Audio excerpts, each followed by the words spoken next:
They threw my suitcase down the stairs while I held my crying baby. My mother-in-law screamed I wasn't good enough for her precious son. They dragged us to the curb like garbage. What they didn't know, the lawyer's letter in my purse would change everything, forever. If you've ever been judged by the color of your skin or treated like you don't belong, this story is for you. Hit that like button right now, subscribe, and drop a comment telling me you're ready for this journey. Trust me, you won't want to miss what happens next. I remember every single detail of that morning. The way the sunlight came through the window of that guest bedroom they'd moved me to 6 months earlier. The sound of my baby girl, London, cooing in her crib. The way my hands trembled as I changed her diaper, knowing something bad was coming.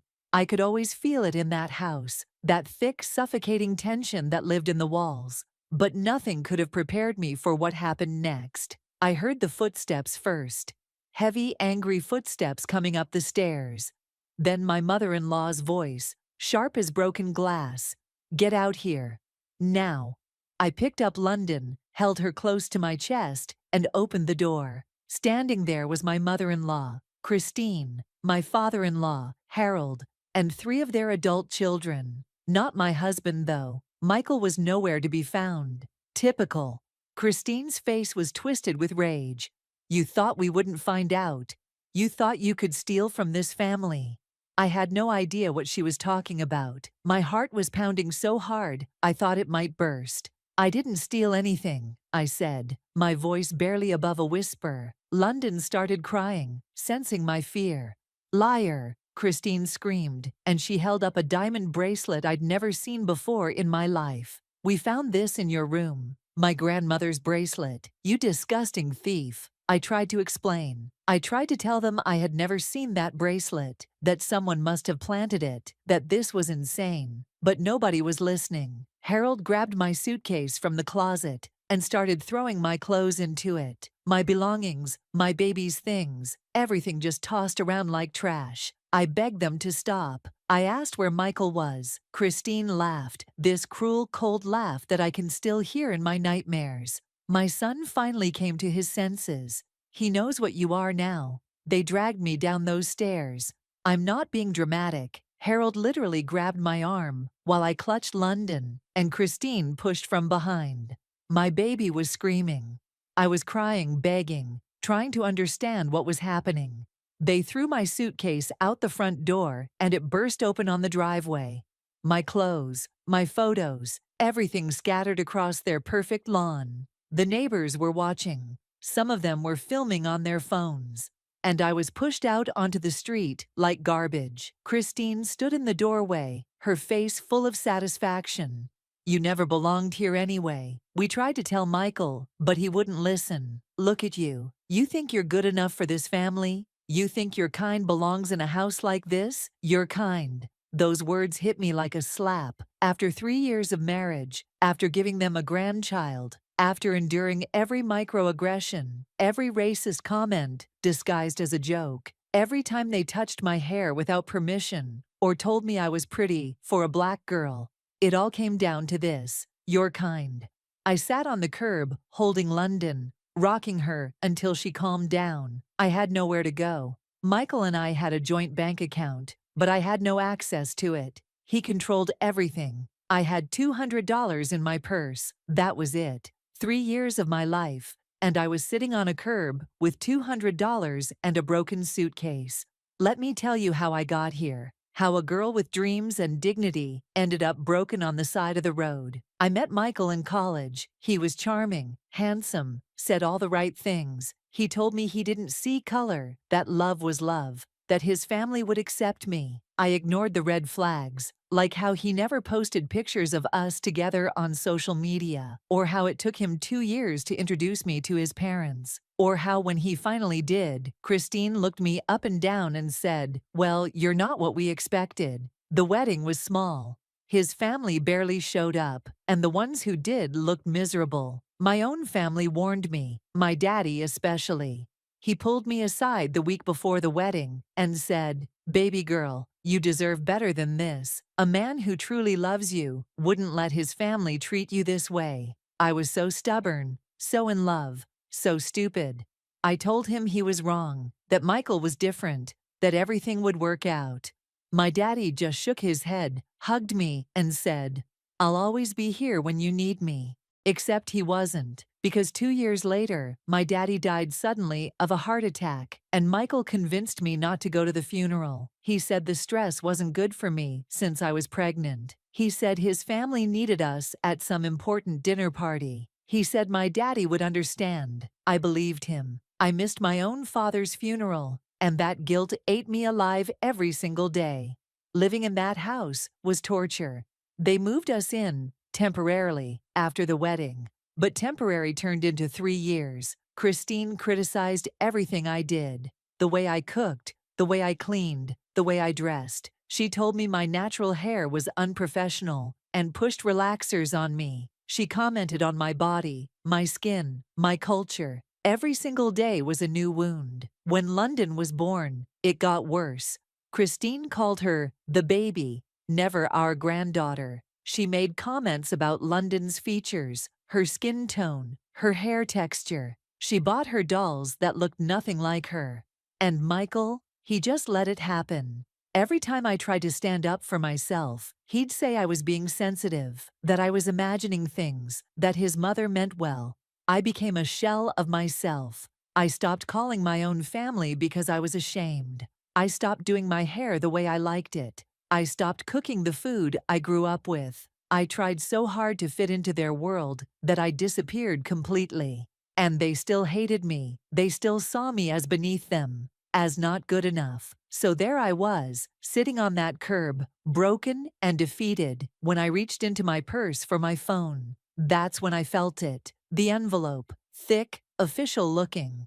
From a law firm I didn't recognize. It had arrived that morning, but with all the chaos, I hadn't opened it yet. My hands were shaking as I tore it open. Inside was a letter on expensive letterhead from Thompson and Associates, estate attorneys. "Dear Mrs. Winters," it began, "we regret to inform you of your father's passing and apologize for the delay in reaching you. As the sole beneficiary of your father's estate, we need to meet with you immediately to discuss your inheritance." My father's estate, I knew my daddy had a good job.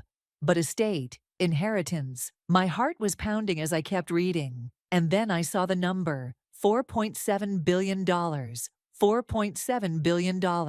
I read it again and again. This had to be a mistake. But the letter went on, listing properties, companies, investments, stocks. My daddy, the man who wore simple clothes and drove an old car, who I thought was just a regular businessman, had built an empire, and he'd left it all to me. There was another envelope inside, smaller, in my daddy's handwriting. I could barely see through my tears as I opened it. "My sweet baby girl," it read. "If you're reading this, I'm gone, and I'm sorry I never told you the truth. I built this fortune to protect you, to give you freedom, to make sure you'd never need anyone. I see what that boy and his family put you through. I see how they broke your spirit. I stayed quiet because I prayed you'd find your strength and leave on your own. But if you're reading this, know that you're free now. Build your empire, baby girl. Show them who you really are. I love you forever, Daddy." I sat there on that curb, holding my baby and that letter, and something inside me shifted. The sadness started turning into something else. Anger, power, clarity. These people had thrown me out like trash, not knowing they'd just made the biggest mistake of their lives. That night, I checked into a hotel with London. Nothing fancy, just something clean and safe. After I got her to sleep, I called the number on the lawyer's letter. A man named Mr. Thompson answered, even though it was almost midnight. "Ms. Crawford," he said, using my maiden name. "We've been trying to reach you for 3 months. Your father left very specific instructions. Can you meet me first thing tomorrow morning?" The next morning, I walked into that law office with London on my hip and my head held high. What Mr. Thompson told me changed everything. My daddy hadn't just been wealthy, he'd been brilliant. He owned stakes in dozens of companies, including a controlling 60% share in the tech company where Michael worked.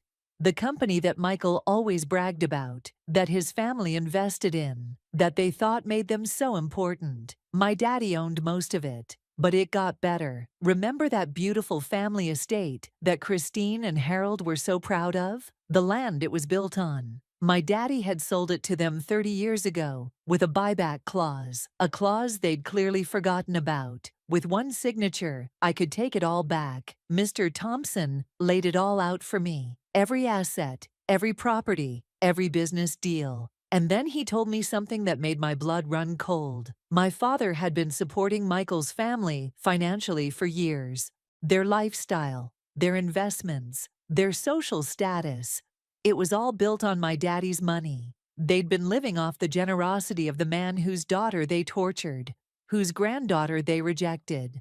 I spent the next 2 weeks planning. I hired the best divorce attorney in the state. I filed restraining orders. I activated that buyback clause. I pulled every single investment my father had in any business connected to the Winters family. I froze the joint accounts. I filed for full custody of London, with a paper trail documenting every racist comment, every moment of abuse. And then I waited. It took 3 weeks for everything to crash down on them. The eviction notice arrived at the house first. Then Michael's company started collapsing when I pulled the majority shares. Then the banks started calling about loans that were suddenly being called in. Christine tried to call me 17 times in one day. Harold sent emails begging for a meeting. Michael left voicemails crying, apologizing, saying he loved me, that his family had forced him to go along with everything. I finally agreed to meet them, but on my terms, in a conference room at my attorney's office, with my full legal team present.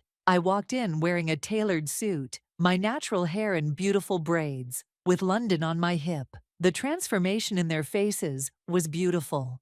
Christine's jaw actually dropped. Harold couldn't meet my eyes. Michael looked like he'd been hit by a truck. "Thank you for coming," I said, my voice steady and strong. "I wanted to meet in person so you could understand something very clearly. For 3 years, you treated me like I was beneath you. You judged me by the color of my skin. You called me a thief. You threw me and your granddaughter out like garbage. And all that time, you were living off my father's money, existing in my father's grace." Christine tried to speak, but I held up my hand. "I'm not finished. You had every opportunity to treat me with basic human dignity. You could have accepted that your son loved me. You could have celebrated your beautiful granddaughter, but you chose hate. You chose cruelty. And now you get to live with those choices."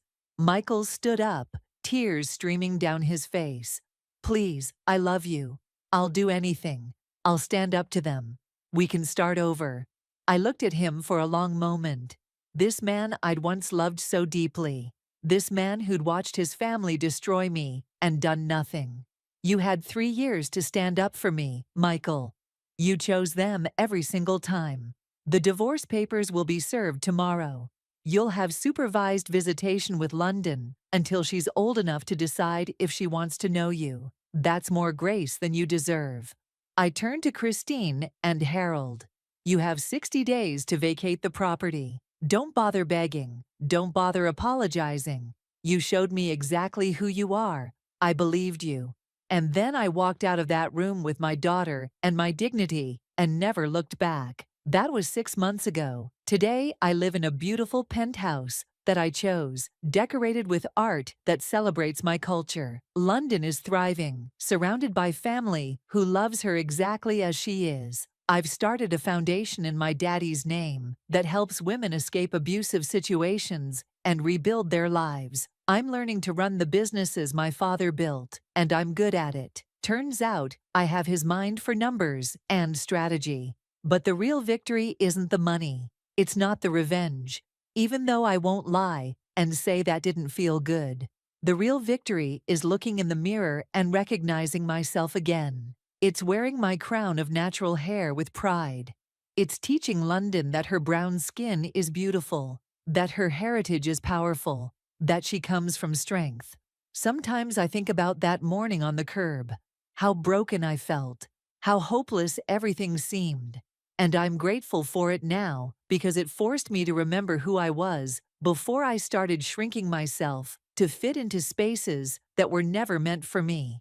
They thought throwing me out was my ending. They thought they'd won. But baby, that was just the beginning of my story. That was the moment I stopped being who they wanted me to be and started being who I was always meant to be. To every woman watching this who's been told she's not enough, who's been judged by the color of her skin, who's been broken down and counted out, listen to me. You are enough. Your skin is beautiful. Your roots run deep and strong. And your comeback, it's going to be legendary. Don't you ever let anyone dim your light. If this story touched your soul, smash that like button right now. Subscribe and hit that notification bell because I've got more stories of resilience, revenge, and redemption coming your way. Comment below and tell me, what would you do with $4.7 billion? And remember, never let anyone make you forget your worth. Your glow up is coming. Drop a yes in the comments if you believe in karma. I'll see you in the next one. Stay powerful, stay blessed, and remember, they can throw you out, but they can't throw you away when you know who you are. Peace.